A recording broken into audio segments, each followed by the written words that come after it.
Hello dear students, क्या हाल चाल है? बहुत बढ़िया, वेरी गुड।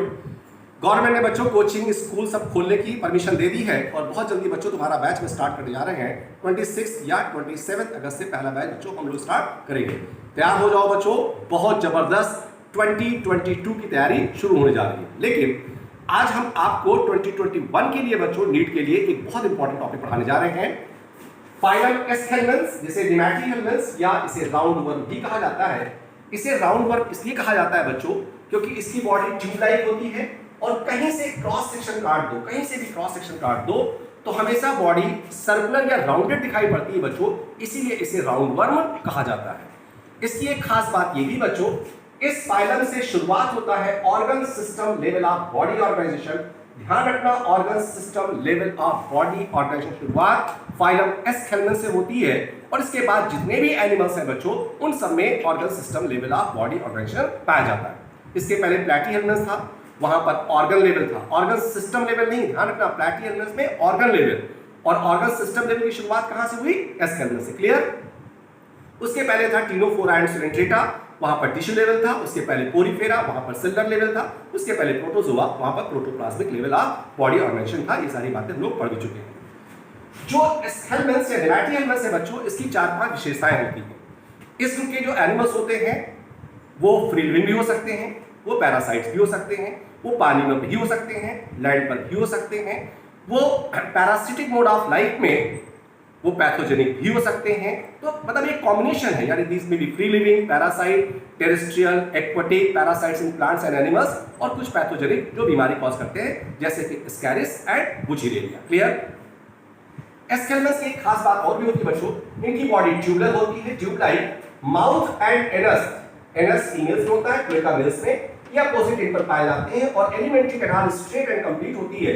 इसका मतलब ये पहले एनिमल्स है बच्चों, पहले एनिमल्स जहां पर कंप्लीट डाइजेस्टिव सिस्टम पाया गया। That is a very important point. इसके पहले प्लैटीहेल्मेंस या सिलेंट्रेटा या पोरीफेरा जो भी एनिमल्स है वहां पर कंप्लीट डाइजेस्टिव सिस्टम नहीं पाया गया बच्चों। अगर कभी आपसे पूछा जाए कि सबसे पहली बार कंप्लीट डाइजेस्टिव सिस्टम कहां पाया गया तो आंसर क्या होगा बच्चों? एस हेल्मेंस, क्योंकि यहां पर माउथ और एनस दोनों पाए जाते हैं अपोजिट एंड पर। इसलिए बच्चों आप देखो, बॉडी ट्यूब लाइक और ट्यूब लाइक एलिमेंट्री कैनाल, इसलिए tube within tube body organization भी कहा जाता है। एलिमेंट्री कैनाल बच्चों वेल डेवलप्ड मस्कुलर फेरिंग्स ही पाया जाता है, वेल डेवलप्ड मस्कुलर फेरिंग्स ही पाया जाता है। बाकी सारी बातें बच्चों आपको पता है, नहीं तो मैं बता देता हूं। बॉडी वॉल पर थिक क्यूटिकल पाई जाती है, यहां पर एपिडर्मिस से हाइपोडर्मिस सेंसिशियल या सिनोसिटिक होती है। बॉडी वॉल में केवल लॉन्गिट्यूडल मसल लेयर पाई जाती है, सर्कुलर मसल लेयर नहीं पाई जाती। यहां पर बॉडी कैविटी स्यूडोसिलोम होती है, स्यूडोसिलोम इसलिए कि मेसोडर्म बॉडी कैविटी लाइन नहीं करती बल्कि पाउच या पॉकेट लाइक स्ट्रक्चर में पाई जाती है जो 5 सेल्स का बना होता है। यहां पर एक्सक्रीटरी सिस्टम रीनेट सेल्स का बना होता है, उस एक्सक्रीशन की ओपनिंग के लिए यहां पर एक्सक्रीटरी पोर पाए जाते हैं। Excretory system flame cells, excretory system बना होता है रीनेट सेल्स का और ये रीनेट सेल्स जो होती है बेटा एक्सक्रीटरी पोर से बॉडी से बाहर जाती है। इस तरीके से एक्सक्रीशन के लिए अलग से ओपनिंग पाई जाती है। यहां पर नर्वस सिस्टम डेवलप होता है, रेस्पिरेशन फैकल्टेटिव एनारोबिक होता है, circulatory and status systems absent होते हैं। रेस्पिरेशन या तो फैकल्टेटिव एनारोबिक कहोगे या एनारोबिक, दोनों में से चूज करना पड़ जाए फैकल्टेटिव एनारोबिक। इस ग्रुप के एनिमल्स यूनिसेक्सुअल होते हैं, यानी मेल और फीमेल अलग अलग होते हैं। फिर सेक्सुअल डाइमॉर्फिज्म भी देखी गई है, ज्यादातर फीमेल्स बड़ी होती हैं, मेल्स छोटे होते हैं, इसलिए सेक्सुअल डाइमॉर्फिज्म यहां पर पाई जाती है। यहां पर डेवलपमेंट इनडायरेक्ट और डायरेक्ट दोनों देखा गया है। फर्टिलाइजेशन हमेशा इंटरनल होता है, इनडायरेक्ट होगा इसका तो लार्वा बनेगा और जब लार्वा बनेगा बच्चों तो वहां पर माउंटिंग या मेटामॉर्फोसिस भी होगी। और अगर डायरेक्ट डेवलपमेंट होगा तो लार्वा का फॉर्मेशन नहीं होगा, तो माउंटिंग या मेटामॉर्फोसिस भी नहीं होगी। एस हेल्मेंस के टिश्यू में एक खास बात होती है कि number of sales body system में फिक्स होती है, कांस्टेंट होती है। जितनी सेल बननी होती है वो सब एम्ब्रियोनिक लाइफ में बन जाती है बच्चों। हैचिंग के बाद किसी भी सिस्टम में किसी भी सेल में डिवीजन नहीं होता एक्सेप्ट रिप्रोडक्टिव सेल्स, क्योंकि उसमें गैमेट के फॉर्मेशन के दौरान मियोटिक डिवीजन होता है, लेकिन बाकी किसी सेल में हैचिंग के बाद डिवीजन नहीं होता, सिर्फ पावर ऑफ इलॉन्गेशन होते हैं। इसीलिए इनके टिश्यू में खास बात यह है कि नंबर ऑफ सेल्स फिक्स होती है। जैसे 200 सेल के आसपास मस्कुलर टिश्यू बनाता है, मस्कुलर सिस्टम में केवल लॉन्गिट्यूडनल मसल होती है। बॉडी कैविटी 5 सेल्स की बनी होती है, नर्वस सिस्टम 162 सेल का बना होता है, नर्वस सिस्टम काफी डेवलप्ड एंड कॉम्प्लिकेटेड होता है। एक्सक्रीटरी सिस्टम रीनेट सेल्स का बना होता है जिसकी अलग से ओपनिंग होती है एक्सक्रीटरी पोर और वो 1 सेल का बना होता है। ठीक है बच्चों, ये तो हुआ इसके कैरेक्टरिस्टिक फीचर्स। अगर हम इसके एग्जांपल्स की बात करें बच्चों तो क्लासिफिकेशन में इसको वैसे तो मैंने एनसीईआरटी में नहीं, लेकिन मैंने इसलिए बना दिया क्योंकि एनसीईआरटी में लिखा है कि पैरासाइट्स होते हैं फ्री लिविंग, तो कौन से पैरासाइट कौन से फ्री लिविंग, इसको बताने के लिए बच्चों मैंने यहाँ पर जिक्र किया है। इसके दो क्लासेस होते हैं एस्केलमस के, पहला है फास्मीडिया या सिसरडेंसिया, इस ग्रुप के एनिमल बच्चों पैरासाइट्स होते हैं। इस पर विशेष ध्यान रखना, मान लो कभी आई जाए कौन से पैरासाइट्स, तो फास्मीडिया के एग्जांपल्स पैरासाइट एनिमल्स हैं। ए फास्मीडिया या एडनोफोलिया ये फ्री लिविंग है, मान लो कोई पूछा है फ्री लिविंग कौन से, तो ये एग्जांपल्स होंगे। अगर हम फास्मीडिया के एग्जांपल्स की बात करें बेटा, तो एस्कैरिस ये स्मॉल इंटेस्टाइन पैरासाइट होता है, इससे बीमारी होती है स्कैरियासिस। एंकाइलोस्टोमा इसको हुकवर्म कहते हैं, ये भी स्मॉल इंटेस्टाइन पैरासाइट है, इससे एंकाइलोस्टोमियासिस या हुकवर्म डिसीज होती है। एंट्रोबियस या ऑक्सियरिस ये सीकम एंड अपेंडिक्स से पैरासाइट होता है, इसे पिनवर्म, थ्रेडवर्म, सीटवर्म कहते हैं, इससे इंट्रोबियासिस या ऑक्सियरियासिस डिसीज होती है, इसे चुंगा लगना बीमारी भी कहते हैं। ट्राइच्यूरिस या विपवर्म ये भी सीकम एंड अपेंडिक्स से पैरासाइट है, इसे ट्राइच्यूरियासिस बीमारी होती है। वुचुरेरिया या इसे फाइलेरिया वर्म कहते हैं, ये यूजुअली लिम्फेटिक ट्रैक्ट में होता है, खासकर लोअर लिम्ब में ज्यादा होता है, वैसे तो कहीं भी हो सकता है।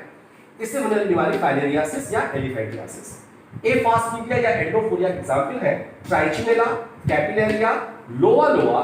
लोआ लोआ बच्चों क्या पूछा गया है, इसे आई वर्म कहते हैं, इससे आंखों में बीमारी होती है जिससे आंखें स्वलग कर जाती हैं, उसे कैलाबार डिसीज कहा जाता है। तो अब एक बार बच्चों फिर से देखो, क्लासिफिकेशन में ऐसे तो नहीं कहा गया, लेकिन तुम्हारी एनसीईआरटी कहा गया these may be parasitic and free living. तो दो क्लास है, पहला है फास्मीडिया जिसके एनिमल्स पैरासाइट है, दूसरा है ए फास्मीडिया जिसके एनिमल्स फ्री लिविंग है। फास्मीडिया के 4 एग्जांपल जरूर याद रखना बच्चों, एस्कैरिस इससे एस्कैरियासिस बीमारी, एंकाइलोस्टोमा या बुकवर्म इससे एंकाइलोस्टोमियासिस या बुकवर्म डिसीज, इंट्रोबियस या ऑक्सियरिस इससे पिनवर्म, सीटवर्म, थ्रेडवर्म, ये दोनों एनसीईआरटी में है, लेकिन ऑक्सियरिस या पिनवर्म, थ्रेडवर्म इस जगह जहां पर हम लोग क्लासिफिकेशन पढ़ते हैं वहां पर तो नहीं है, लेकिन कोई बता सकता है कि पिनवर्म, सीटवर्म, थ्रेडवर्म का नाम का जिक्र एनसीईआरटी में कहां किया गया है? एनीवन?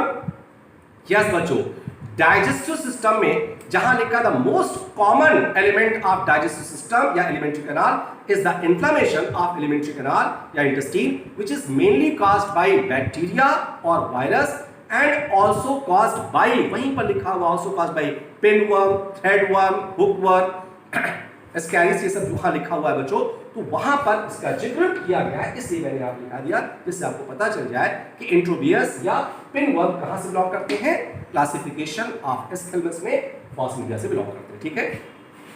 वुचुरेरिया से फाइलेरियासिस, लोआ लोआ बच्चों ट्राइचिनेला, कैपिलेरिया, लोआ लोआ। लोआ लोआ बच्चों इससे आंखों में बीमारी होती है, इसलिए अगर तुमने कभी फिल्म देखा हो, एक बहुत पुरानी फिल्म है इश्क, उसमें गाना था मिस्टर लोआ लोआ तेरी आंखों का जादू, मिस्टर लोआ लोआ तेरी आंखों का जादू, वो यहीं से लिया गया था, क्योंकि उस आदमी को जिसने गाना लिखा था उसको लोआ लोआ परेशानी थी, उसने गाना बना दिया था। ये बहुत पुराना गाना है बच्चों, तुम लोग सुना होगा। अब बात आती है एस्कैरिस एंड वुचुरेरिया, इससे हमारे शरीर बीमारियां होती हैं। एस्कैरिस का इन्फेक्शन जब हमारी बॉडी में होता है बच्चों, तो उससे होने वाली बीमारी को हम कहते हैं एस्कैरियासिस, और इसके सिम्टम्स क्या है ये तुम्हें ध्यान रखना। एस्कैरिस के सिम्टम्स होते हैं इंटरनल ब्लीडिंग, मस्कुलर पेन, और जब इंटरनल ब्लीडिंग होगी तो एनीमिया भी हो जाएगा, फीवर, इसके अलावा नॉसिया, लॉस ऑफ एपेटाइट, ये सब तो होगा, abdominal pain, blockage of intestinal passage, ये इंटेस्टाइनल पैसेज को ब्लॉक कर देता है। तो ये सिम्टम याद रखना, इसका जिक्र ह्यूमन हेल्थ एंड डिसीज में किया गया है। एस्कैरिस से होने वाली बीमारी बच्चों एस्कैरियासिस, एस्कैरियासिस के सिम्टम पूछा जाए तो ध्यान रखना, एस्कैरिस बच्चों फीमेल बड़ी होती है, मेल छोटा, सेक्सुअल डायमॉर्फिज्म। एस्कैरिस एक मोनोजेनिक पैरासाइट है in the small intestine of man, female बड़ी होती है, मेल छोटा, जरूर याद रखना, सेक्सुअल डायमॉर्फिज्म, और इससे होने वाली बीमारी का नाम है एस्कैरियासिस। जब एस्कैरिस का इन्फेक्शन हमारी बॉडी में होता है तो इसकी लाइफ साइकिल का कुछ पार्ट ब्लड वेसल्स में होता है, इससे ब्लड वेसल्स फट जाती हैं, इसीलिए शरीर के अंदर ब्लीडिंग होती है। इंटरनल ब्लीडिंग भूलना मत बच्चों, इंटरनल ब्लीडिंग होगी, शरीर में ऑक्सीजन सप्लाई कम, मस्कुलर पेन होता है, एनीमिया, खून कमी हो जाएगी, आपको फीवर आएगा, बुखार आएगा, और ये इंटेस्टाइन के ल्यूमेन को ब्लॉक कर सकता है, जिससे इंटेस्टाइनल पैसेज ब्लॉक हो सकता है। इसके अलावा एलिमेंट्री कैनाल में कोई प्रॉब्लम होती है बच्चों तो nausea, vomiting, abdominal pain, loss of appetite, ये सब कॉमन सिम्टम्स होते हैं। अगर एस्कैरिस के ट्रीटमेंट की बात की जाए बच्चों तो दो तरीके हैं। एक तो ये बीमारी हाउस फ्लाई फैलाने में मदद करती है, गंदा खाना, गंदा पानी यानी कंटामिनेटेड फूड वाटर, इससे बचना चाहिए। यानी हम सबसे पहले प्रिवेंशन ये कर सकते हैं कि हमारा भोजन बिल्कुल फ्रेश, ताजा होना चाहिए, कंटामिनेटेड नहीं होना चाहिए। दूसरा, अगर हम मेडिसिन की बात करें तो इसका बहुत पुराना ट्रीटमेंट है बच्चों ऑयल ऑफ चिनोपोडियम, बथुए का तेल का इस्तेमाल भी किया जाता था। लेकिन अगर हम आज की डेट में मॉडर्न मेडिसिन की बात करें बच्चों, बहुत इंपॉर्टेंट मिबेंडाजोल, जैसे मिबेक्स नाम से टैबलेट आती है, मिबेंडाजोल, ये पूछा गया एम्स का क्वेश्चन है, मिबेंडाजोल स्कैरिस के ट्रीटमेंट में। और अगर बच्चों टिंडाजोल पूछा जाए तो अमीबियासिस के ट्रीटमेंट, इसलिए ध्यान रखना mebendazole for ascariasis and tinidazole for amoebiasis. Clear? Ascariasis से मिबेंडाजोल, इसके अलावा एंटीपार, एल्कोपार, सैंटोनिन, हेक्ट्राजिन 500, हेक्ट्राजिन बच्चों क्या पूछा गया, जेंटल के नाम से आती है। तो ये सारी दवाइयां बच्चों स्कैरिस के ट्रीटमेंट में यूज की जाती हैं। बहुत अच्छे से याद रखना, ये सिम्टम तुम्हारी एनसीईआरटी में ह्यूमन हेल्थ एंड डिसीज में दिया हुआ है, इससे बहुत ध्यान रखना। ये दोनों डायग्राम तुम्हारी एनसीईआरटी में दिए गए हैं। अब आता है बच्चों बुचीलेरिया, ये बहुत इंपॉर्टेंट, इस पर भी क्वेश्चन पूछे जाते हैं। ये भी ह्यूमन हेल्थ एंड डिसीज दिया गया, इसका डायग्राम बना हुआ है, एक ह्यूमन बॉडी बनी हुई है, उसका पैर देखो स्वैलअप कर गया है और लोअर एब्डोमेन से लेकर के पूरा पैर स्वैलअप यानी ग्रॉस डिफॉर्मिटी देखी गई। बुचीलेरिया की बच्चों दो स्पीसीज बहुत कॉमन होती हैं, पहला है बुचीलेरिया बैनक्रोफ्ट ट्राइब और दूसरा है बुचीलेरिया मलाई। ये दोनों बच्चों बीमारी कॉज करती हैं। ये हमारे शरीर के अंदर जिस ऑर्गन में सालों ईयर्स तक पड़ी रहती हैं उसमें धीरे धीरे क्रोनिक इन्फ्लेमेशन पैदा करता है। क्रोनिक इन्फ्लेमेशन जिस ऑर्गन में रहता है वहां पर ये पैदा करता है।